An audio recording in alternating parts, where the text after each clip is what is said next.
Have you ever paused in a moment of quiet reflection and considered the true nature of time? We speak of it as if it were money, something to be spent, saved, or wasted.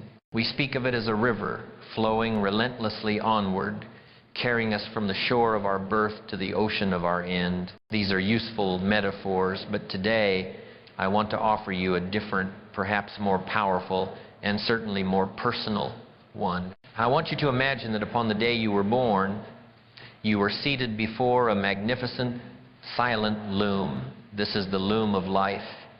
And into your hands were placed the raw materials of all creation. These materials are the simple, humble threads of time. Each second, each minute, each hour, a single, uncolored thread given to you moment by moment without fail. This is the great equalizer of the human condition. The richest man on earth cannot buy a single extra hour for his day. The most brilliant scientist cannot invent a new minute. The most powerful ruler cannot command the sun to stand still. In the currency of time, we are all born equals. We are all given the same raw material. But here is the profound and sobering truth. While the raw material is the same for all, the final creation is not. For with these threads, day by day, choice by choice, action by action, you are weaving the great tapestry of your life. And this brings us to the most fundamental and inescapable question a person can ever ask themselves. At the end of your days, when the last thread has been passed and the weaving is done, when the great tapestry is unrolled for all to see, what will it depict? Will it be the drifter's tapestry? A chaotic, confusing mess of tangled knots and loose ends, a fabric of clashing, muddy colors, representing moods and impulses followed without thought. You will see patterns started with enthusiasm, only to be abandoned halfway through. You will see wide, empty patches of boredom and procrastination. You will see the ugly, jarring threads of other people's priorities and demands woven right into the center of your own work because you did not have the courage to guard your loom. It is a tapestry that tells no story, that holds no beauty. It is the physical evidence of a life lived on autopilot, a life of reaction instead of creation. It is the tragedy of a masterpiece that was never made. Or will it be the master weaver's tapestry? Will it be a coherent, breathtaking work of art? A tapestry that tells a story, your unique and powerful story. It will not be a perfect tapestry, no. It will have its dark threads, the threads of failure, of sorrow, of struggle. But the master weaver does not hide these threads.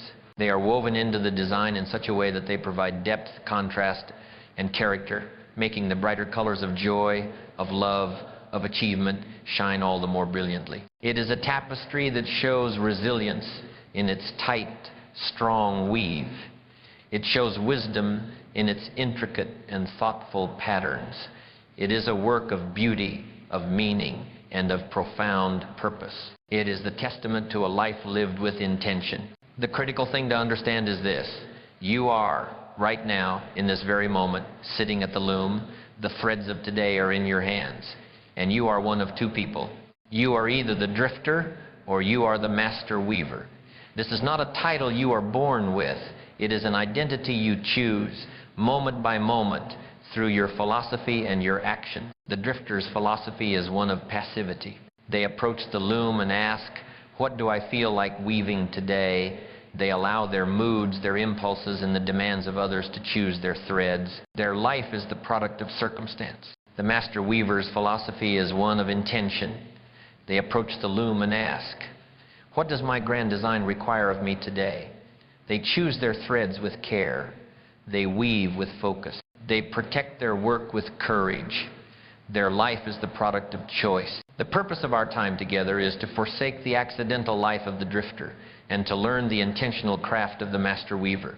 We are here to study the principles of this ancient and noble art. We are not here to learn tips and tricks for being busy. A drifter can be very busy, furiously weaving a meaningless cloth. We are here to learn the philosophies that create a masterpiece. Over the course of our discussion, we will explore the 8 great philosophies of the master weaver. These are the guild secrets, the timeless principles that separate the amateur from the master. First, we will study the grand design. We will learn how to draft the blueprint for your masterpiece, to define a life of meaning and purpose before you ever touch the first thread. Second, we will master the weaver's choice. We will learn the profound art of distinguishing between the important threads that create the masterpiece and the merely urgent threads that demand repair. Third, we will learn to guard the loom.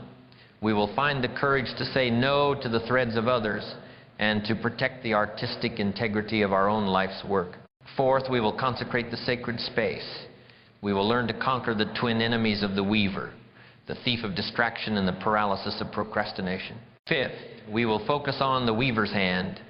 We will explore the deep power of presence and mindfulness, the art of being fully engaged with the single thread of the present moment. Sixth, we will build the weaver's workshop. We will learn to deliberately design our physical, mental, and social environment to make the creation of our masterpiece not just possible, but inevitable. Seventh, we will open the weaver's logbook. We will study the indispensable discipline of reflection and tracking our progress, ensuring the work on the loom aligns with the vision on our blueprint. And finally, we will experience the moment of unrolling the tapestry to understand the true legacy of a life well woven. This is the curriculum of a life of intention. This is the path from the drifter to the master. The loom is before you.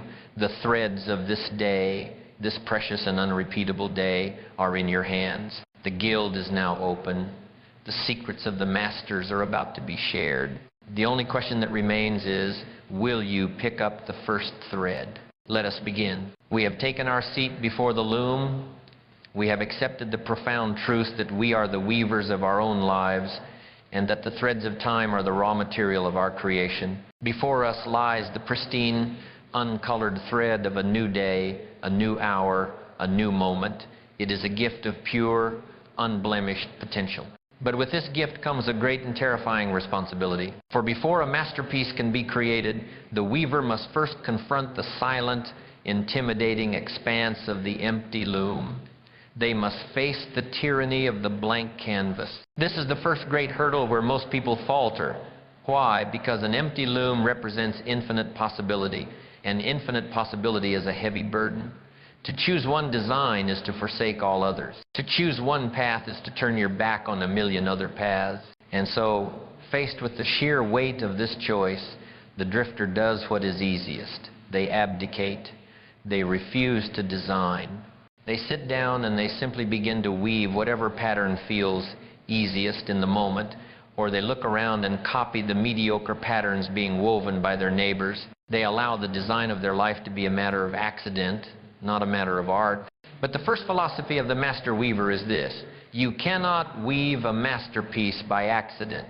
The first and most courageous act of all creation is to stand before the empty loom and dare to create a grand design. What is this grand design? It is not a rigid, unchangeable plan. It is a living blueprint. It is your personal philosophy made visible. It is the answer to the most fundamental questions of your existence. It is your purpose. It is your why. Without a why, the how is meaningless. Without a design, the act of weaving is just busy work, a way to pass the time until the threads run out. So how does one create this design? We do not find it by looking outside of ourselves. We create it by looking within. The process begins not with drawing, but with discovering your materials. Before a painter can paint, they must know their colors. Before a weaver can design, they must understand their threads. This is the philosophy of values, discovering your colors. Your values are the foundational colors of your soul. They are the unique pigments from which your entire tapestry will be colored. To weave a life that is not true to your colors is to create a forgery, a lifeless imitation. To discover your values, you must ask yourself profound questions, and you must answer them with unflinching honesty. Ask yourself not, what do I want to have, but who do I want to be? What virtues do you most admire in the great men and women of history? Integrity, courage, compassion, discipline, wisdom. The qualities you admire in others are a powerful mirror reflecting the colors of your own highest self. These are the threads of your character. Ask yourself, what sort of pain am I willing to endure for a worthy result? This is a question of commitment. Are you willing to endure the pain of discipline for the reward of skill, the pain of vulnerability for the reward of love, the pain of risk for the reward of freedom? Your answer reveals what you truly value, far more than any list of idle wishes. Ask yourself, at the end of my life, what do I want my loved ones to remember about me? This question cuts through the trivialities and reveals the heart of your relational values. Do you want to be remembered for your presence, your kindness, your strength, your generosity? These are the warm, vibrant colors that will form the heart of your masterpiece. Through this honest inquiry, you begin to assemble your unique palette of colors. These are your non-negotiables.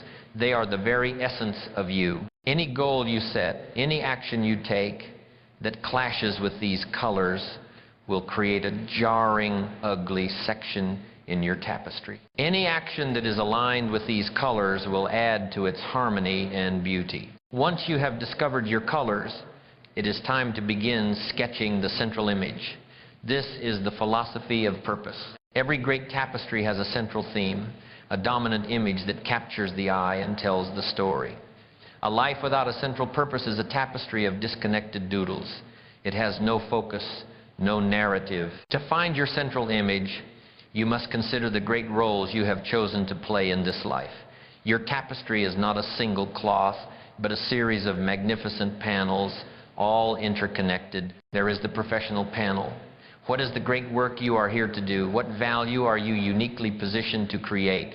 What problem are you passionate about solving? Your work should be more than a job. It should be a craft, a calling, a significant part of your tapestry's story. There is the personal panel. Who are you to the people who matter most? What is the quality of your presence as a partner, a parent, a child, a friend? This panel is often woven with the softest and strongest threads, depicting the scenes of love, connection, and shared joy. There is the self-development panel. This depicts the person you are becoming. What skills will you master? What knowledge will you acquire? What aspects of your character will you forge in the fires of discipline? This panel is a self-portrait, not of who you are, but of who you are striving to be.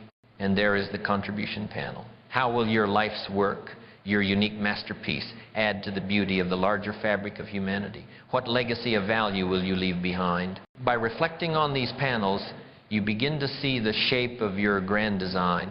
It is the synthesis of these roles. It is the story you want to tell. You can distill this down into a single, powerful statement of purpose. Your artist's statement. My life will be a testament to what? To creativity, to service, to strength, to discovery. You must fill in that blank. Now, a beautiful sketch of a grand design is an inspiring thing, but it is not yet a plan. We must move from the artist's sketch to the architect's blueprint. This is the philosophy of goals. This is where the vision becomes tangible. A goal is not a vague wish. A wish is the drifter saying, I hope to weave a beautiful cloth one day. A goal is the master weaver saying, this year I will complete the southern panel of the tapestry, which will require me to acquire 50 spools of blue thread and weave 6 inches every week. Your grand design must be translated into clear, written, and measurable goals. You take the vision and you break it down. What does this design require of me over the next decade? Based on that, what must I accomplish this year? Based on that, what is my focus for this month? And this brings us to the loom today. Based on your monthly focus, what is the design for the single, humble tapestry of this one day? What is the one thread I must weave today that will make the entire masterpiece more real? This is how the master weaver connects the grandest, most distant vision to the smallest, most immediate action. They are not just weaving for today, they are weaving for the decade. Every single thread has a purpose. It is a part of a larger, magnificent plan. Do you see the process? It is a journey from the infinite to the specific. We stand before the terror and the beauty of the empty loom. We have the courage to choose. We look within to discover our authentic colors, our values. We look ahead to sketch the central image of our life, our purpose. And we look down at the work before us to draft the practical blueprint, our goals. You are no longer a drifter, waiting for life to give you a pattern. You are now the designer. You are the architect. You are holding in your mind a clear, personal, and powerful vision for the only masterpiece that truly matters. You now hold the blueprint. The design is no longer a vague hope. It is a clear intention. But a design, no matter how beautiful, is useless if the weaver sits idly by or chooses the wrong threads in the moment of action. We must now turn our attention from the design table to the weaver's bench. We must study the moment-to-moment choices that bring the blueprint to life. We must learn the art of choosing importance over urgency. In our last assembly, we undertook the first and most courageous act of the master weaver. We stood before the intimidating emptiness of the loom, and we dared to create a grand design. We looked within to discover our values, our authentic colors. We looked ahead to define our purpose, the central image of our masterpiece. And we drafted the blueprint of our goals, bringing our grand vision into clear focus. You now hold in your mind the single most valuable possession a human being can own, a clear sense of purpose. But a design, no matter how brilliant, does not guarantee a masterpiece. A map, no matter how accurate, does not complete the journey. For at every moment of every day, as you sit at the loom with the threads of time in your hand, you are faced with a choice. It is a choice that will, more than any other, determine the final quality of your life's tapestry. For there are two powerful and competing forces that will constantly call for your attention. To understand and master these two forces is to master the art of living. This is the second philosophy of the master weaver, the weaver's choice, the art of importance over urgency. I want you to imagine two figures who will visit your workshop every day. The first is a frantic, breathless messenger. Let us call him urgency. He never walks, he runs. His clothes are in disarray. He bursts through the door unannounced, his eyes wide with panic. He shouts, "Master, you must come at once." A thread has snapped on the border. A supplier is late with the delivery of gray yarn. Someone is asking a trivial question that needs an immediate answer. Urgency's voice is loud, shrill, and persuasive. It creates a feeling of anxiety, of crisis. It demands that you drop everything and react right now. Then there is the second visitor. She does not burst in. She is already there, sitting quietly in the corner of the workshop. Let us call her importance. She is the quiet muse of your masterpiece. She does not shout, she whispers. She speaks not of frayed edges and minor delays, but of the grand design. She whispers of the difficult, intricate work required to weave the heart of the central image. She speaks of legacy, of beauty, of mastery, of the slow, patient, and focused effort that greatness requires. Her voice is soft and easily drowned out by the screams of urgency. The drifter, the amateur weaver, lives their life in servitude to the frantic messenger. The master weaver has learned to politely ignore the messenger and listen to the muse. Let us first dissect the nature of urgency, for it is a tyrant, and to defeat a tyrant, you must understand his tactics. This is the tyranny of the now. Why is the call of urgency so seductive? Why do we, time and time again, abandon the work of our masterpiece to chase after this frantic messenger? First, reacting to urgency feels productive. When you answer that email, when you fix that small problem, you get a small, immediate hit of accomplishment. You feel like you are doing something. The brain loves to check small items off a list. It is easier and more satisfying in the short term than the long, arduous work of weaving a complex pattern that may not show its true beauty for weeks or months. Second, urgency is often external. It is the demands of others. The phone call, the text message, the colleague at your door. Because it comes from outside, it feels like a legitimate obligation. It is easier to disappoint yourself by delaying your important work than it is to disappoint someone else by not immediately responding to their urgent but often unimportant request. And third, reacting to urgency is simply easier. It requires no deep thought, no long-term vision, no sustained focus. It is the path of least resistance. Fixing a broken thread is a known quantity. Facing the blank, challenging section of the masterpiece requires true creative and emotional energy. The drifter spends their entire life on the loom of urgency. Their tapestry, when unrolled, tells the story of this servitude. It is a cloth full of patches and repairs. There is a great deal of stitching, a flurry of activity, but the central image, the great purpose of their life, is pale, underdeveloped, and incomplete. It is the tapestry of a life spent as a firefighter, constantly putting out small blazes, while the great cathedral of their potential was never even built. The cost of a life devoted to urgency is not a single catastrophic failure. It is the slow, silent, and tragic accumulation of a million moments of neglected importance. Now, let us turn our attention to the muse. Let us understand the nature of importance, the echo of your design. What makes an activity, a thread, truly important? It is not its volume, not its deadline, not the demands of others. The sole characteristic of an important task is this: it brings the grand design to life. It is a thread that is woven directly into the central image of your masterpiece. The important tasks have a different nature than the urgent. They are often proactive, not reactive. You must choose them, they will not choose you. The muse of importance does not scream. She must be sought out. They often involve discomfort and deep work. They require you to stretch your skills, to focus your mind, to push through resistance. They are the difficult but deeply rewarding sections of the tapestry, and their results are compounding, not immediate. When you weave one perfect line into the heart of your masterpiece today, it may not look like much, but 1,000 of those lines, woven with discipline over a year, create a work of breathtaking beauty.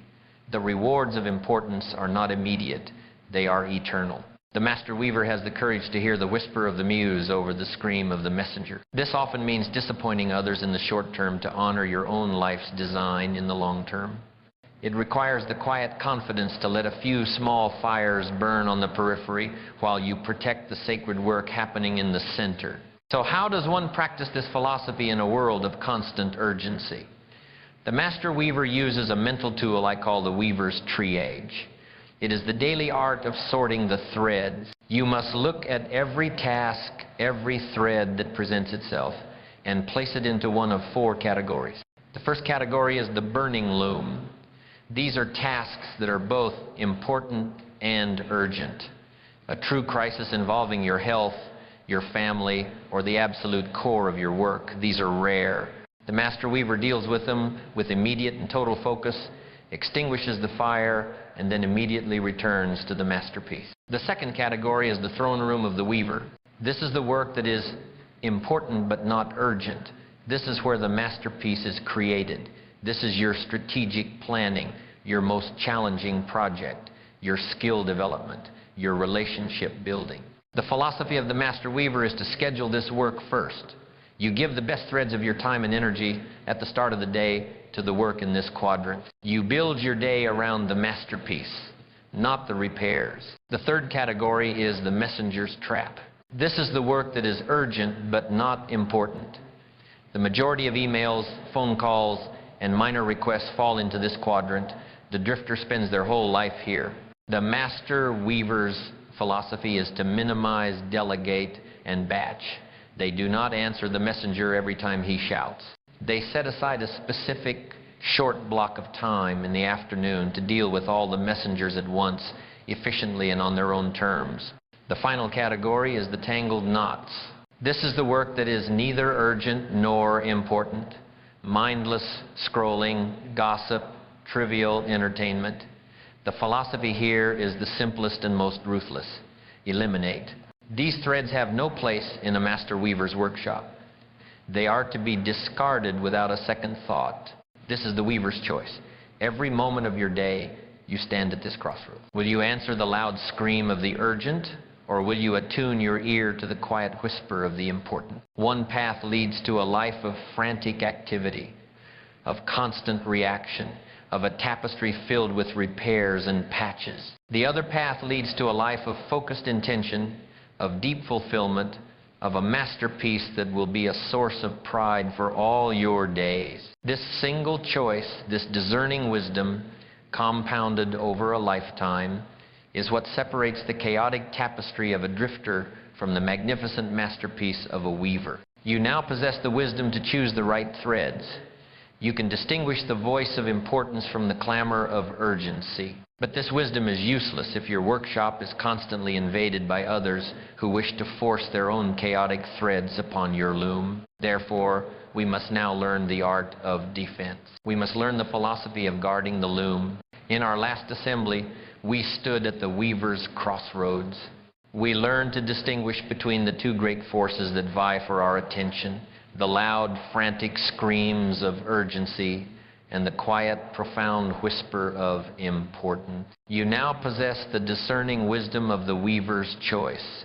You know which threads are truly worthy of your masterpiece. But what good is this wisdom if your workshop is a public square? What good is choosing the perfect golden thread of importance if, at any moment, a stranger can burst through the door and demand that you weave their dull, gray yarn into your work?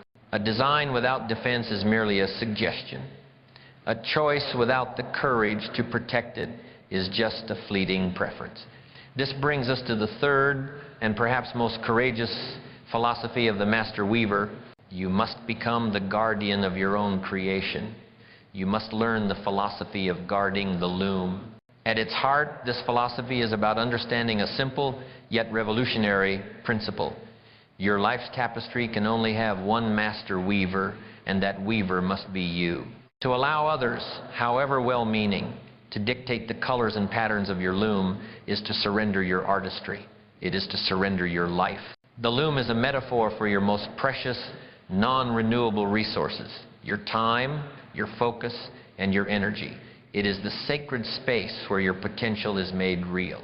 Guarding this loom is the art and science of the sacred no.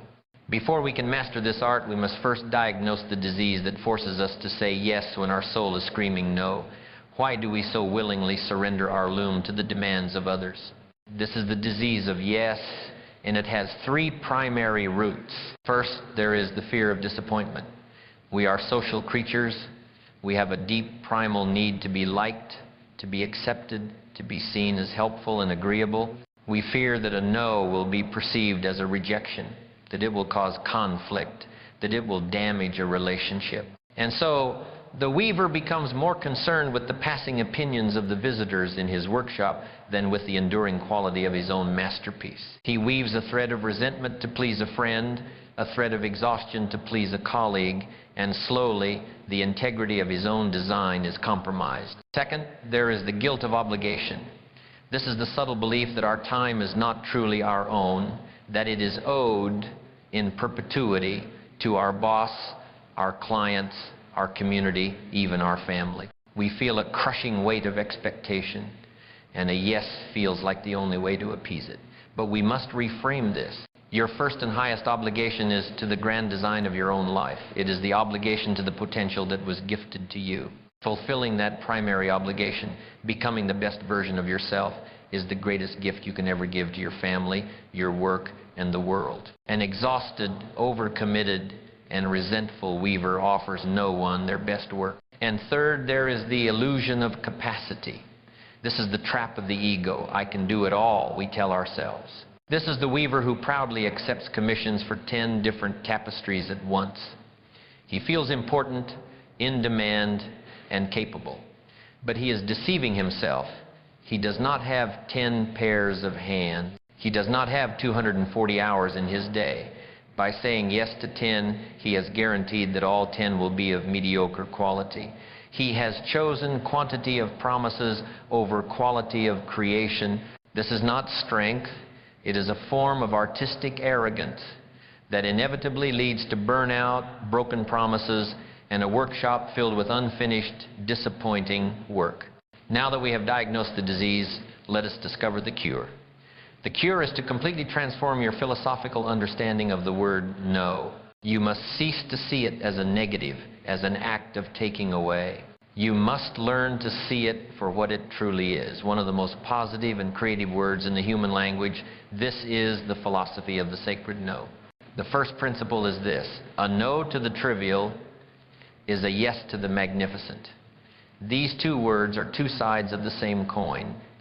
You cannot have one without the other.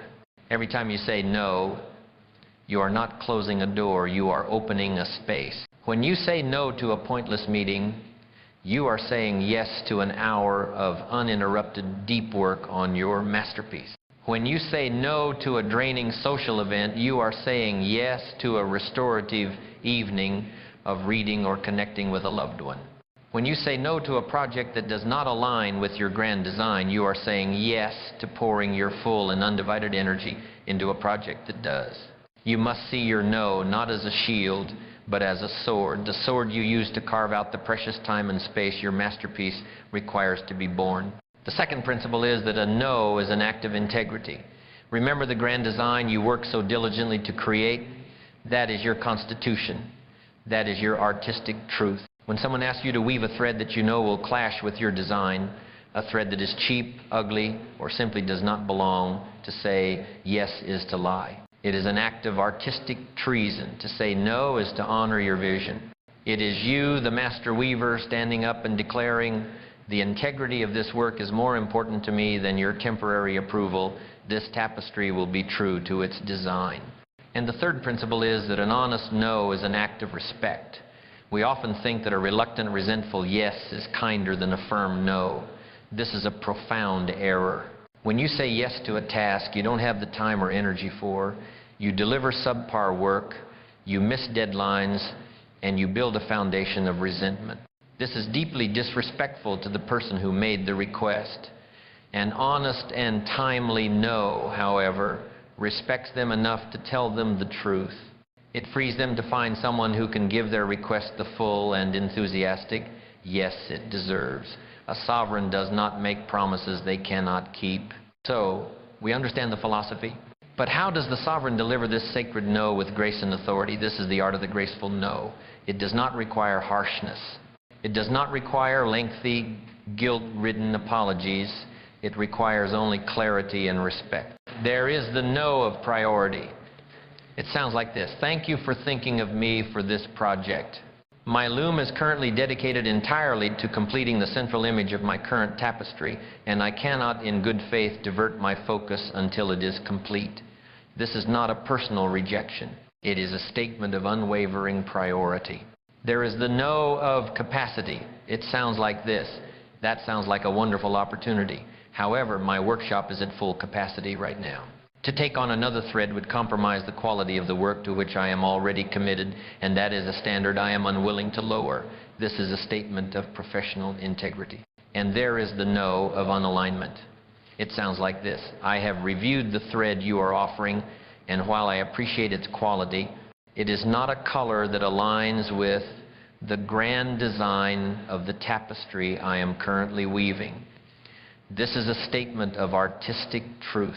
Notice what is missing: long apologies, weak justifications. The sovereign does not apologize for protecting the realm. They state the reality with calm, respectful authority. Imagine the weaver who has mastered this philosophy. What does their workshop look like? It is a space of calm, focused, and joyful creation. The loom is not cluttered with the threads of others. The air is not thick with the resentment of overcommitment. The weaver is not a frantic servant, racing to fulfill the demands of 100 different customers. They are a master. They are free to dedicate their precious time and their sacred energy to the one and only tapestry that is theirs to weave. The work is pure. The design is coherent. The weaver is at peace, in full command of their art and their life. You have now created your design. You have learned to choose the right threads. And you have now, with this philosophy, secured the borders of your workshop and taken your rightful place as the sole guardian of your loom. Your workshop is now a sanctuary. But even within a locked and guarded room, the weaver can become their own worst enemy. The most dangerous thieves are not those who enter from the outside, but those who arise from within. We must now turn our attention inward to the final frontier of discipline, conquering the inner thieves of distraction and procrastination. In our last assembly, we learned the philosophy of the guardian. We have mastered the art of the sacred no. We have secured the borders of our workshop from the external interference of others. Your workshop is now, for the first time, a sanctuary. The loom is yours and yours alone. But the most experienced weaver, the wisest sovereign, knows a sobering truth. The most dangerous threats to a kingdom often come not from invading armies, but from traitors and thieves within its own walls. Now that you have guarded your loom from the outside, we must turn our attention inward. We must learn to conquer the two great inner thieves that seek to defile your work and steal your masterpiece from you. This is the philosophy of the sacred space. The sacred space is not merely the quiet room where you work. It is a state of mind. It is a bubble of pure, consecrated focus. It is the inner sanctum where the threads of time are woven into the fabric of reality. It is the silent, holy ground where deep work is done and masterpieces are born. And there are two thieves who live to desecrate this space. The first is the thief of the scattered moment, whose name is distraction. The second is the thief of the empty loom, whose name is procrastination. To become a master weaver, you must become a master detective and a master guard, capable of identifying and banishing these two criminals from your workshop. Let us first confront the thief of the scattered moment. Let us understand the nature of distraction. This thief is not a brute who kicks down your door. He is a cunning, silent pickpocket. He does not steal your entire day from you at once. That would be too obvious. Instead, he steals your life in the smallest possible increments. He steals a second here, a minute there. He presents you with a small, shiny, glittering object, a notification, a new email, a breaking news headline, and while your attention is diverted, he deftly removes a golden thread of focus from your loom. You turn back to your work, and you feel a subtle sense of disorientation. The thread is gone. Your rhythm is broken. It takes several minutes to find your place again, to regain your momentum. And just as you do, the thief appears once more with another shiny object, and another, and another. At the end of the day, you find you have been in your workshop for 8 hours, but the pile of stolen golden threads on the floor is greater than the amount of new fabric on your loom. You have been present, but you have not been productive. In the modern world, this thief has become an epidemic. The architecture of our digital lives is, in many ways, an architecture of distraction. It is designed to pull you away from your own grand design and into the trivial designs of others. The master weaver of the 21st century must, therefore, be more vigilant than ever before. You must build a fortress around your sacred space. This defense has 3 layers. First, there are the physical fortifications. Your phone is the primary gateway for this thief. When it is time for deep work, for the sacred weaving, the phone must be silenced and placed in another room. This is not a suggestion, it is a law of the sacred space. It is the act of raising the drawbridge of your castle. A clean, uncluttered desk is the act of clearing the battlements, giving your mind a clear, unobstructed line of sight to the work that matters. Second, there are the temporal fortifications. This is the art of time blocking. You, the weaver, post a sentry at the door of your workshop. You place a sign upon it that reads, "From 9 a.m. to 11 a.m. the master is engaged in the great work. He is not to be disturbed." This is you creating a non-negotiable container for your focus. During this time, you do not check email. You do not browse the web. You do one thing, you weave. And third, there are the mental fortifications. This is the commitment to single tasking. Multitasking is a lie whispered by the thief of distraction. It is the illusion of being doubly productive while, in reality, you are being half as effective at everything.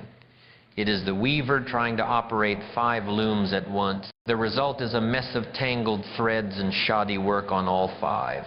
The master weaver dedicates their full, undivided, masterful attention to one thread, one pattern, one section of the tapestry at a time. This is the path to quality. This is the path to mastery. By fortifying your space physically, temporally, and mentally, you banish the thief of the scattered moment from your workshop. You create the conditions for deep, profound, and meaningful work. But now we must face the second and perhaps more insidious thief. This is the thief of the empty loom. This is the great and terrible enemy, procrastination. This thief is different. He does not steal the moments while you are working. He steals the very act of work itself. He is a phantom, a shadow of fear that stands between you and your loom, and he whispers 4 seductive and poisonous lies to keep you from ever beginning. To conquer procrastination, you must learn to recognize and refute these 4 whispers. The first and most powerful is the whisper of perfectionism. The thief comes to you as you approach the loom and says, "Do not start until you are certain it will be perfect. The design is so beautiful you would not want to mar it with a single flawed stitch. Wait until you are more inspired, more skilled, more ready." This is the most arrogant and destructive lie in the universe of creation. It places an impossible conditioned perfection on the simple act of starting. The master weaver knows a profound secret. The masterpiece is not born perfect. The masterpiece is the result of 1,000 imperfect but completed steps.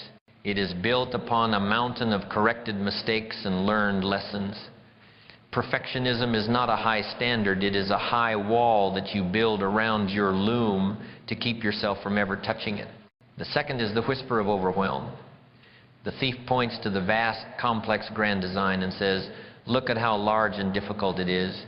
You could never complete such a thing. It is too much. Where would you even begin?" This is the fear of the mountain. It paralyzes by showing you the entirety of the journey at once. The master weaver's antidote is simple. They refuse to look at the mountain. They look only at the ground directly before their feet. They ask not, "How will I ever finish this entire tapestry?" They ask only, "What is the very first single thread I must weave right now?" They know that the conquest of the mountain is nothing more than a long series of single, manageable steps. The third is the whisper of tomorrow. The thief comes to you with a comforting promise. "You are tired today," he says. "You are not at your best. Do not worry. Rest. Tomorrow you will have more energy. Tomorrow you will have more time. Tomorrow you will be inspired.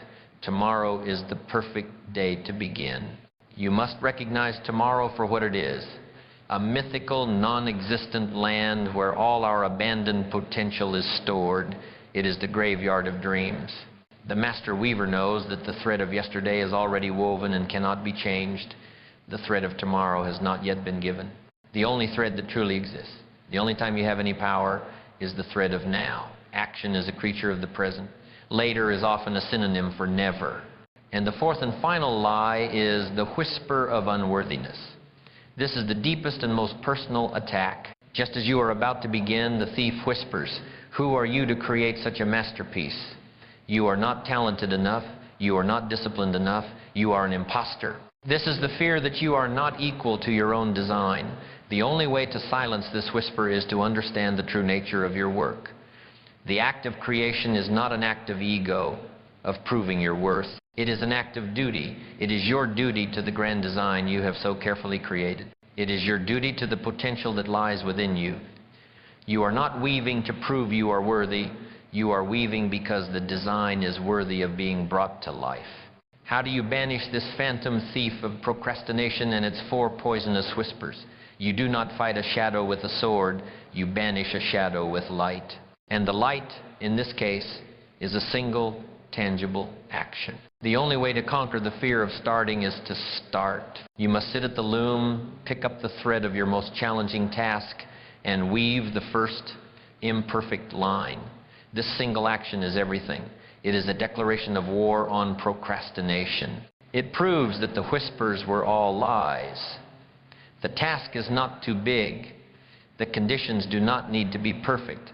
The only time is now, and you are worthy of the work. This first action is the light that banishes the shadow of fear. It is the act that fills the empty loom with the beautiful noise of creation. By conquering distraction, you have made your sacred space clean. By conquering procrastination, you have made your sacred space productive. The sanctum is now both pure and inhabited by the spirit of creation. You have now guarded your loom from without and conquered the thieves from within. Your workshop is a sacred space of pure, creative potential. But a perfect space is not enough. The final quality of the tapestry comes down to the skill and presence of the weaver's hand in the very moment of creation. We must now turn our attention to the most intimate and essential element of the craft, the power of presence and mindfulness. By conquering distraction, you have made your sacred space clean. By conquering procrastination, you have made your sacred space productive. The sanctum is now both pure and inhabited by the spirit of creation. You have now learned to design your tapestry and to guard your loom from both external and internal threats. This is the foundation of all great work. Before we attune ourselves to the finer, more intimate skills of the weaver's hand and the architecture of the workshop itself, I extend an invitation. I invite you to officially join our Guild of Master Artisans, a community dedicated to the craft of a well-lived life. You can do so by subscribing to this channel. Let it be a quiet, deliberate commitment to your art. Let it be a thread of intention that connects you to this philosophy. Now, let us continue our journey into the heart of the craft. In our last assembly, we accomplished the vital work of a guardian. We consecrated our sacred space. We identified, confronted, and banished the two great inner thieves that seek to ruin our work, the cunning pickpocket of distraction and the terrifying phantom of procrastination. Your workshop is now clean. Your workshop is now secure. The loom is no longer empty. It is active. You have created the perfect external and internal conditions for the creation of a masterpiece. But a perfect workshop does not by itself guarantee a masterpiece. A flawless loom, the finest threads, and a brilliant design are still not enough. For the final quality of the tapestry, the beauty and integrity of every single line comes down to the most intimate and essential element of the entire craft. It comes down to the skill, the focus, and the presence of the weaver's hand in the moment it meets the thread. This is the fifth and perhaps most profound philosophy of the master weaver. It is the understanding that all creation occurs at a single point, and that point is the eternal present moment. Let me explain. The great tapestry of your life is a vast and complex thing. It has a past, the section that is already woven, and it has a future, the grand design that is yet to be realized. But you cannot weave in the past, and you cannot weave in the future. The only place the shuttle can pass, the only place a thread can become part of the fabric, the only place you have any power at all is at the single, infinitely small point where your hand meets the loom. Right here, right now. This is the point of creation. The tragedy of the drifter is that their mind is never at this point. Their body may be at the loom, but their mind, their consciousness, is a ghost, haunting other times and other places. There are two primary realms to which this ghost escapes: the graveyard of the past and the fog of the future. Let us first examine the ghostly weaver of the past. This is the weaver consumed by regret. Their body is here, but their mind, their attention, is constantly looking backward over their shoulder at the section of the tapestry that is already complete. They are obsessed with its flaws. They see the crooked line they wove a decade ago. They agonize over a poor color choice they made last year. They endlessly trace the patterns of old mistakes, old hurts, old failures. What is the consequence of this haunting? Because their eyes are fixated on the past, their hands in the present are clumsy, blind, and ineffective. While they are lost in the memory of an old knot, their inattentive hands are creating a new one right now. While they are lamenting a faded color from yesterday, they are choosing the wrong color for today. Their obsession with past mistakes is the direct and fertile cause of their present mistakes. The tapestry of the regretful weaver is a repeating pattern of the very errors they are trying to escape. The master weaver understands the true purpose of the past. The past is not a residence, it is a school. It is a place you visit briefly with a clear purpose, to learn from its patterns. You look back at a mistake not to lament it, but to analyze it. Ah, I see. When I pull the thread with that tension, it creates a flaw. You extract the wisdom, you gather the lesson, and then you turn your full, undivided attention back to the point of creation, armed with new knowledge that makes your present work better. You visit the past for intelligence, but you do not build your house there. Then there is the second ghost. This is the phantom weaver of the future. This is the weaver consumed by anxiety. This weaver is not looking backward. They are not even looking at the loom. They are staring with wide and fearful eyes at the far end of the workshop where the grand design hangs upon the wall. Their mind is not on the single thread in their hand. It is lost in the vast, intimidating complexity of the work that is yet to come. They worry. Will I have enough thread? Am I skilled enough for that incredibly intricate section in the final panel? What if I make a mistake that ruins the entire thing? The pressure is too great. What is the consequence of this future-focused anxiety? Because their mind is grappling with 1,000 future stitches, their hand in the present is unsteady and rushed. They hurry through the simple, foundational work of today, creating a weak and uneven fabric, because they are so anxious to get to the important work of tomorrow. Their anxiety about the future actively sabotages their ability to create the very future they both desire and dread. They are so focused on the fear of the mountain peak that they trip over the small stones at their feet. The master weaver understands the true purpose of the future. The future is not a place to live in fear. It is a place to draw inspiration and direction from. The grand design on the wall is not a source of pressure. It is a North Star. It is the silent, guiding light that informs the direction of your hand. But your hand, your focus, your entire being must be engaged with the single stitch it is making now. The fastest and only way to arrive at that magnificent future is to give your full, undivided attention to the humble, imperfect present. So, how does the master weaver achieve this state of deep presence? How do they keep their mind from haunting the past or fearing the future? They do it by anchoring their entire consciousness to the physical reality of the craft itself. This is the art of deep presence. The secret is to engage your senses. The mind is a restless thing, but the senses can only exist in the now. The master weaver anchors their mind to the sensory experience of the point of creation. They focus on the feel of the thread. They notice its texture, its tension, its thickness as it passes through their fingers. This tactile sensation becomes an anchor, pulling their awareness back from the formless worlds of memory and imagination. They listen to the sound of the loom, the rhythmic, steady clack of the shuttle passing back and forth.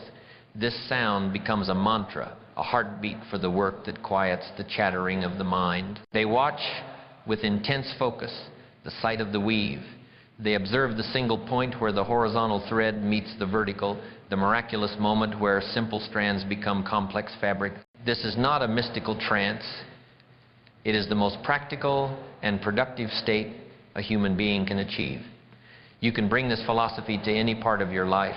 When you are writing an email, feel the keys under your fingertips. Hear the quiet click. See the words appear on the screen. Be there, and only there. When you are in a conversation, listen with such intensity that you can hear the subtle tones in the person's voice. See the micro expressions on their face. Be so present that they feel like they are the only person in the world. Herein lies the great and beautiful paradox of the craft. The more you forget about the finished tapestry, the more beautiful the tapestry becomes. The more you fall in love with the humble, simple, and repetitive process of weaving one single thread perfectly, the faster and more magnificently you will complete your masterpiece. And so, we must redefine our understanding of our life's work. The tapestry is not one big thing. It is a mosaic. It is the accumulation of millions of now moments, millions of single stitches. The quality of the entire masterpiece is determined by nothing more, nothing less than the quality of your attention to the stitch you are making in this very moment. Your life is not in your past. Your life is not in your future. Your life is here, in your hands, in this breath, in the thread that is waiting for your attention. This is the power of the weaver's hand. It is the realization that the entire vast universe of your potential is accessible only through the narrow, sacred gateway of the present moment. You have now guarded your loom from without and conquered the thieves from within. You have mastered the inner world of focus. Your hand is steady, your mind is present. You are in command of the point of creation. But even the most mindful weaver can be profoundly influenced by the quality and the character of the workshop around them. We must now turn our attention from the inner craft to the external environment to design a workshop that makes this state of deep presence not just possible, but effortless and inevitable. In our last assembly, we journeyed to the most intimate and powerful place in the universe, the point of creation. We learned the philosophy of the weaver's hand, the art of anchoring our consciousness in the present moment, for it is the only place where life is truly woven. You have now learned to master the inner world of focus. Your hand is steady. Your mind is present. But the hand, however masterful, and the mind, however present, are profoundly influenced by the workshop in which they operate. A master surgeon cannot perform miracles in a dark and cluttered operating theater. A brilliant sculptor cannot create a masterpiece with dull chisels in a chaotic studio. And a master weaver cannot produce their finest work if their workshop is designed to hinder them. This brings us to the sixth and deeply practical philosophy of the master weaver. You must become the deliberate architect of your own world. You must understand that your environment is a silent yet powerful sculptor of your will. This is the art of building the weaver's workshop. The drifter believes their environment is a given, a fixed reality to which they must adapt. The master weaver knows the truth. Your environment is a choice, and if you do not consciously choose and design it, you will be unconsciously shaped by an environment designed by others for their own purposes. The goal here is not merely to create a nice or pleasant space. The goal is to design an environment where the weaving of your masterpiece is not just possible, but is the most likely, the most natural, and the most inevitable outcome. We are not just tidying up, we are engaging in the architecture of behavior. We will explore the three fundamental layers of this workshop: the physical, the intellectual, and the social. Let us begin with the most tangible, the physical workshop. This is the architecture of focus. I want you to look at the physical space where you do your most important work. Your desk, your office, your studio. And you must ask, is this a stage set for a masterpiece, or is it a cluttered storeroom of distraction? The drifter's space is a symphony of distraction. Every object that is out of place, every pile of old papers, every piece of unused equipment is a single musical note in this symphony. Individually, each note is quiet, but together they create a constant, low-level background noise of chaos that pulls at your subconscious mind and drains your precious reserves of focus. An orderly space is a silent stage, and only on a silent stage can the quiet work of genius be performed. But order is only the beginning. The master weaver is a brilliant engineer of behavior. They understand the principle of friction. Think of it this way: every action has a certain amount of friction or resistance associated with it. The drifter's workshop is designed with high friction for good habits and low friction for bad habits. The book that could change their life is on a high shelf in another room. The television remote is on the table beside them, low friction. The phone, the ultimate tool of distraction, is sitting face up, buzzing, within arm's reach, zero friction. The master weaver ruthlessly re-engineers this. They create an environment with the lowest possible friction for their most important work and the highest possible friction for distractions. The loom is the centerpiece of the room, clean, well lit, and ready to use. The important threads for the day are laid out beside it. The phone, however, is not just silenced, it is placed in a drawer in another room. That simple act of adding 20 seconds of friction is often enough to break the spell of an impulsive distraction. Design your space so that doing the right thing is easy and doing the wrong thing is hard. Now let us move to the second layer, the intellectual workshop. This is the quality of your tools and the information you consume. A weaver is only as good as their loom, their shuttles, their threads. The tools of the modern weaver are largely intellectual and digital. This primarily means your relationship with technology. Technology is a powerful servant, but a tyrannical master. The drifter is a slave to their tools. Their phone dictates their day. Their email inbox sets their agenda. The algorithm chooses what they will see next. They have handed the reins of their attention over to the machine. The master weaver is the master of their tools. They use technology with surgical precision and intention. They command their tools do not command them. The computer is configured to serve the work, not to distract from it. Unnecessary software is removed. Distracting websites are blocked during work hours. The machine is a tool for weaving, not a portal for escape. You must decide if your computer is a loom or an amusement park. It cannot be both at the same time. Your intellectual workshop also includes your information sources. These are the streams from which you drink every day. Are you drinking from the clear, deep wells of the Royal Library, or are you drinking from the muddy, shallow puddles of the noisy tavern?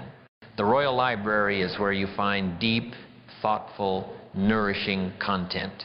It is the world of great books, of well-researched articles, of expert lectures, of ideas that have stood the test of time. Drinking from this well enriches the soil of your mind and gives you the high-quality intellectual thread you need to weave complex and beautiful patterns. The noisy tavern is the world of outrage media, of endless gossip, of trivial entertainment, of cynical social media feeds. It serves cheap, sugary, and inflammatory drinks. They may give you a momentary rush, but they leave your mind malnourished, agitated, and incapable of deep thought. The sovereign of the self understands that you become what you consume. They are a vigilant guardian of their intellectual diet, for they know that the quality of their thoughts is determined by the quality of the information they feed them. This brings us to the third and most influential layer of your environment, the social workshop. This is the company you keep, the guild of artisans to which you belong. There is an immutable law of human nature, the principle of osmosis. You will inevitably absorb the attitudes, the standards, the habits, and the beliefs of the people you spend the most time with. This is not a theory, it is a law.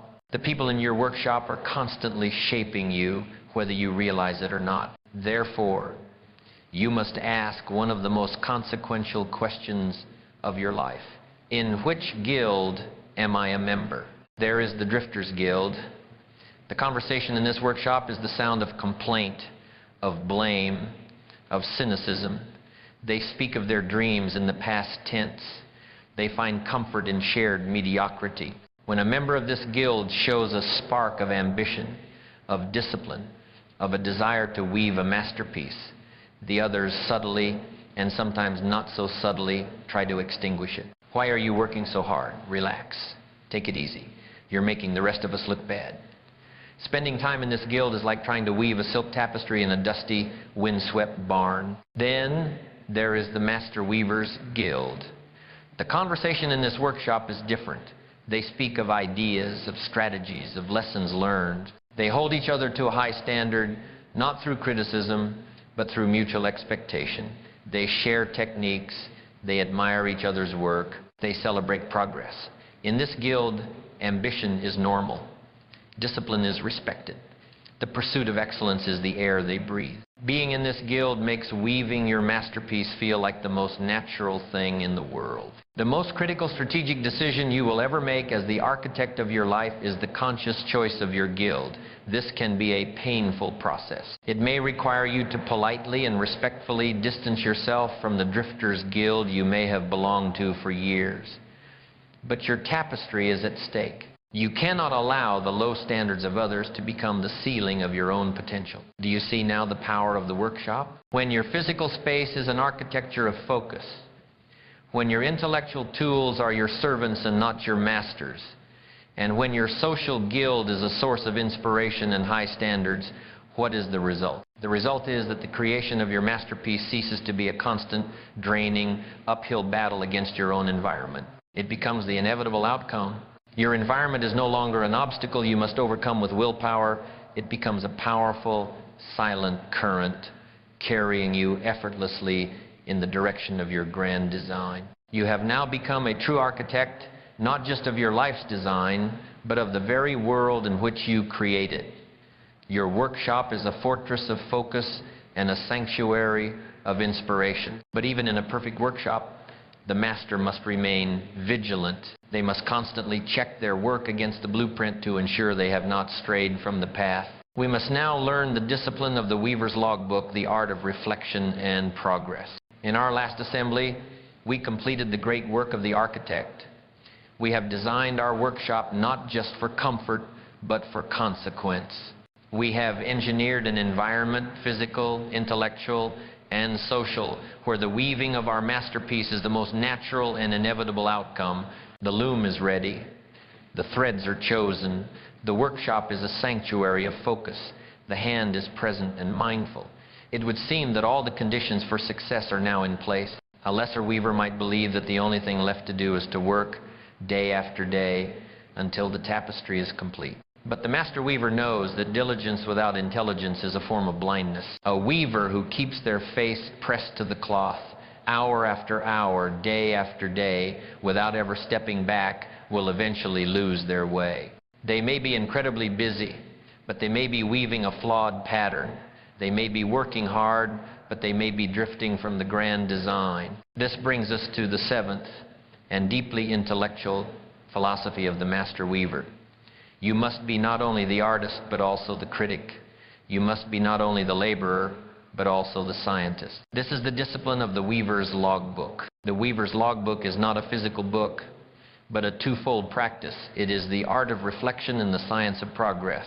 To neglect this practice is to weave with your eyes closed, hoping that the final product will match the vision in your mind. The master weaver never hopes.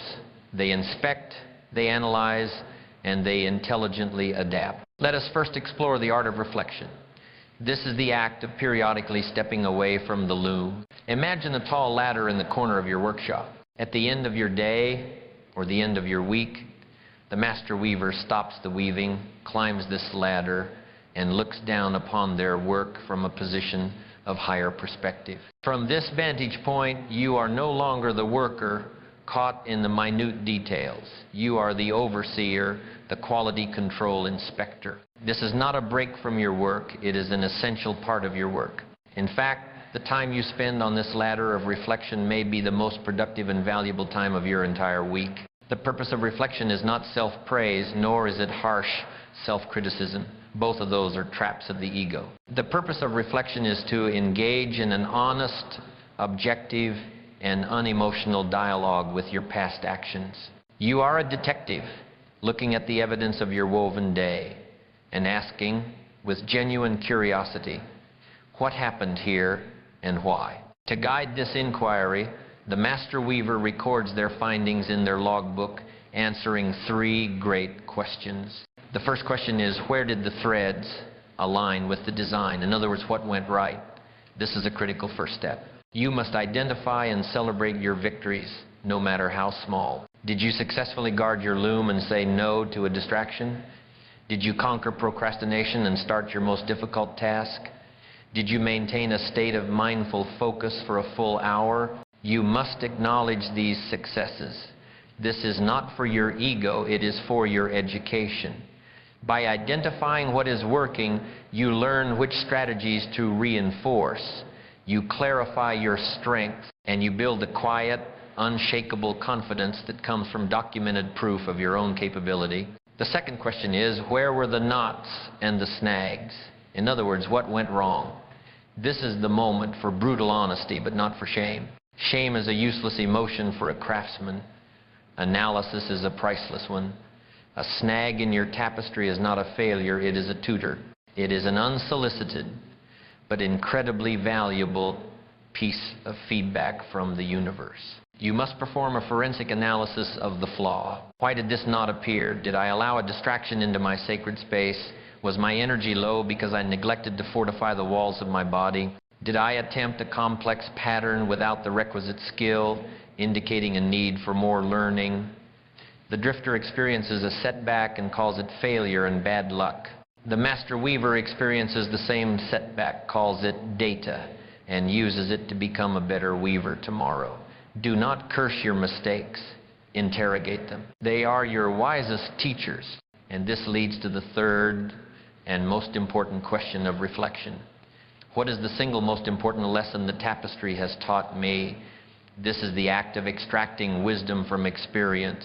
At the end of each period of work, you must distill your observations into a single, clear principle. Perhaps the lesson is, I cannot do my best creative work after a heavy lunch. Or, a 10-minute walk truly does clear my mind before a difficult task. This single lesson is the golden nugget you have panned from the river of your day's experience. You write it down in your logbook. This is how you guarantee that your wisdom compounds. The weaver who does not reflect is doomed to repeat the same mistakes for a lifetime. The weaver who reflects ensures that they never make the same mistake twice. This art of reflection gives you the qualitative data. It gives you the why. But to maintain motivation for the long and arduous journey of weaving a masterpiece, you also need the quantitative data. You need the what. This is the second practice, the science of progress. Let us be honest, motivation is a fickle and unreliable emotion. It is a fair weather friend. It is with you on the bright, sunny days when the weaving is easy, but it abandons you on the cold, gray days when the work is a struggle. Discipline is more reliable than motivation, but even the strongest discipline can be worn down by a perceived lack of progress. Therefore, the most stable and powerful source of fuel for your journey is not motivation and not even discipline. It is the undeniable, documented proof of progress. The human spirit is engineered to be energized by the sight of its own forward movement.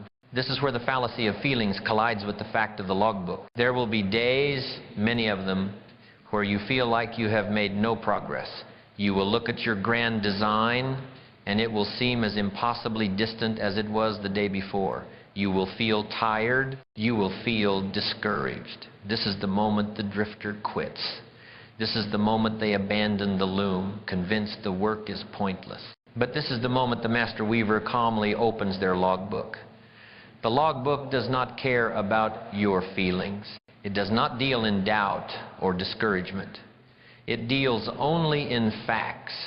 And the facts say, this week you wove 6 inches of tapestry. Last week you wove 6 inches. The week before you wove 5. You are moving forward. The logbook is the voice of objective truth that silences the emotional lies of your own fatigue. It is the unwavering evidence that your small, consistent, daily efforts are, in fact, accumulating into something real. You must track your progress. You must measure what matters. And what do you measure? You measure the outcome, yes, the inches of tapestry woven, but more importantly, you measure the process. How many hours of truly sacred, uninterrupted focus did you log this week? How many days in a row have you successfully completed your morning rituals? How many books have you read as part of your age of exploration? You track the process because the process is what you can control. The outcome is merely the inevitable result of a well-executed process. By tracking your adherence to the process, you build the habits that guarantee the results. Do you see the beautiful synergy between these two disciplines? Reflection is the qualitative analysis. It tells you how to weave better. Progress tracking is the quantitative analysis. It proves to you that you are weaving. Together they create the feedback loop of mastery. Reflection tells you what adjustments to make to your technique. Tracking tells you if those adjustments are leading to a faster, better result. It is the system by which a weaver intelligently and relentlessly improves. It is the difference between simply practicing for 10 years and having 10 years of deliberate, focused, and ever-improving practice. This is the weaver as a scientist, constantly hypothesizing, testing, and refining their methods. This is the weaver as a ship's captain. The grand design is the map to a distant shore. The captain constantly checks their position on that map, tracking progress, while also observing the winds, the weather, and the currents, reflection, and making thousands of small, intelligent course corrections along the way. The captain who fails to do this is not a captain. They are a castaway. The weaver who masters the discipline of the logbook is a weaver who cannot be stopped. They are not a victim of their own moods or feelings. They are not weaving blindly, hoping for a good result. They are an intelligent, self-correcting, and relentlessly progressing artist scientist. Their path to the masterpiece may not be a straight line, it never is, but it is an unwavering and upward one, guided by the constant, clear light of honest self-assessment. You now possess the final tool of the master craftsman, the wisdom to look back and learn, and the discipline to measure your forward march. You have a system not just for creating, but for intelligent, continuous improvement. All the philosophies are now in place. The design is clear. The workshop is sacred. The hand is present. The process is refined. The only thing left to consider is the final meaning of the work. It is time to step back from the loom one last time and contemplate the purpose of it all. It is time to unroll the tapestry. And so our time in the workshop comes to a close. We have journeyed through the 8 great philosophies of the Master Weaver. We began with the courage to create a grand design. to give our life a purpose. We learned the wisdom of the weaver's choice, to prioritize the call of importance over the scream of urgency. We found the strength to guard the loom, to protect our sacred work with a courageous no. We consecrated the sacred space, conquering the inner thieves of distraction and procrastination. We focused on the weaver's hand, discovering the infinite power of the present moment. We became the architect of the weaver's workshop, designing an environment for inevitable success. And finally, we opened the weaver's logbook, embracing the intelligent discipline of reflection and progress. The philosophies have been shared, the tools have been given, and so the weaver sits at their loom, and they work. The shuttle flies back and forth, a quiet rhythm against the backdrop of the rising and setting sun. Days become weeks, weeks become months, and months become a lifetime. The threads of time, once an infinite supply, begin to shorten, and then, one day, the final thread is passed. The shuttle falls silent. The hands, now old and wise, rest. The work is done. This is the moment all our philosophy has been leading to. It is the moment of truth. The time has come to cut the great fabric from the loom, to carry it into the great hall, and to unroll the tapestry of a lifetime. This is the philosophy of legacy. Let us imagine this moment. The fabric is unfurled. It is vast, intricate, and it tells the complete and honest story of a life. As you look upon it, you are not merely seeing a collection of days. You are seeing the visible evidence of a million choices, a million actions, a million moments of being. The first thing you will notice is not a single image, but the overall character of the cloth. You can now see the patterns that were invisible to you when your face was pressed so close to the work. You can see the clear, coherent image of your grand design. The central purpose you defined so many years ago is not a vague notion. It is the powerful, unifying theme of the entire masterpiece. Its presence gives meaning to every other shape and color. You can see the evidence of the weaver's choice. You notice how the richest, most vibrant, and most complex patterns are reserved for the important work, the great panels depicting your family, your craft, your growth. The urgent repairs, the frayed edges of daily crises are there, yes, but they are neat, unobtrusive, and they do not distract from the central story. You can see the proof of guarding the loom. The edges of your tapestry are clean and defined. The colors are your own. It is an authentic work, uncorrupted by the chaotic threads of other people's priorities. It is a testament to the thousands of times you had the courage to say no so that you could say yes to the integrity of your own soul. You can see the quality of the sacred space. The weave is tight, consistent, and strong. There are few of the tangled knots of distraction or the wide, empty patches of procrastination. It is the work of a hand that was given the gift of uninterrupted focus. And if you lean in closely, you can see the mastery of the weaver's hand. You can appreciate the individual stitches, the tiny, moment-to-moment acts of presence.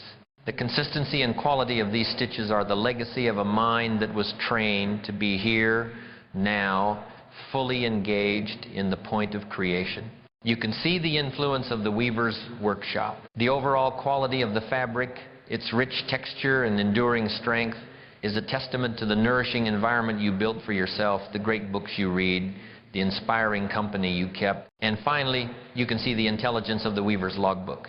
You can spot a flawed pattern in an early section, but then you see it corrected, refined, and improved in the next. The tapestry itself tells the story of a weaver who was not perfect, but who was relentlessly committed to learning, to adapting, and to improving their craft. But as you continue to look, you will notice something else.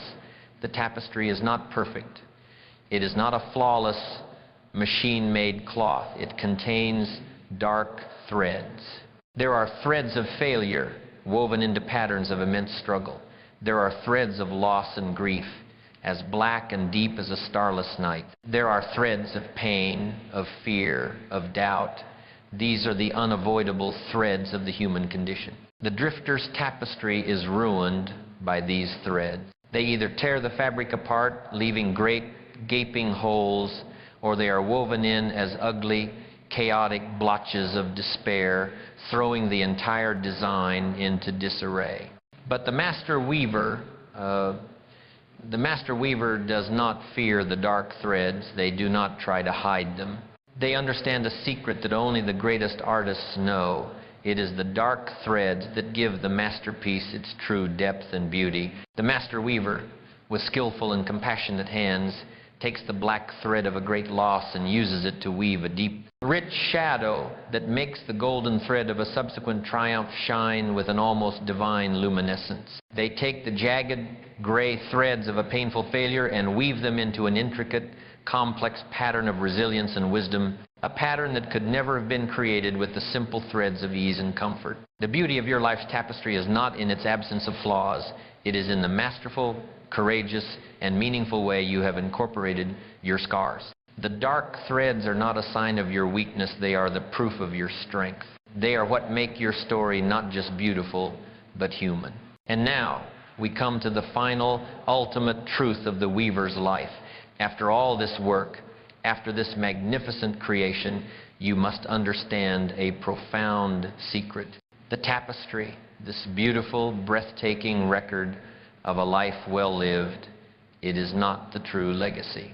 It is a beautiful object, it is the proof of the work, but it is still just a thing, a fabric that will, like all things, eventually fade. The true legacy, the immortal masterpiece, the ultimate purpose of the entire lifelong endeavor was not the creation of the tapestry.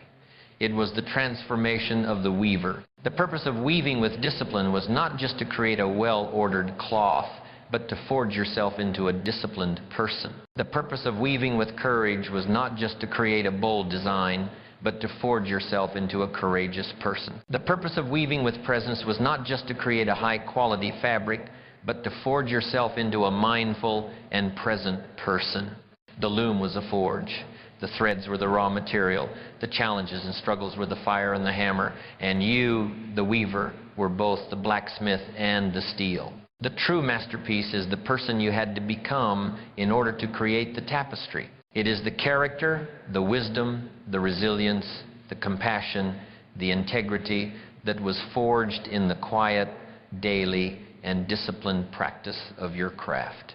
This is the legacy that cannot fade. This is the legacy that is woven not into a cloth, but into the very fabric of the universe, into the hearts of the people you touched, and into the soul that you yourself have masterfully built. And so we end where we must always end, not in the grand hall of the future, but here, now, in the weaver's workshop of the present moment. That grand vision of your finished tapestry, unrolled in all its glory, is your North Star. The memory of the masterpiece you wish to one day see is your grand design. But the work is not done in the future. The work is done now. The loom is before you. The shuttle is in your hand. The simple, uncolored thread of this very moment is waiting. The legacy of the weaver is not a destination, it is a daily choice.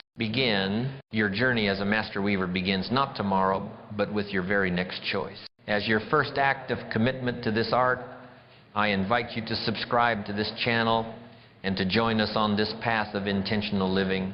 And in the comments below, make your public declaration. Write these 4 powerful words: I am a weaver. Let us know that another master has taken their seat at the loom. Thank you for your time.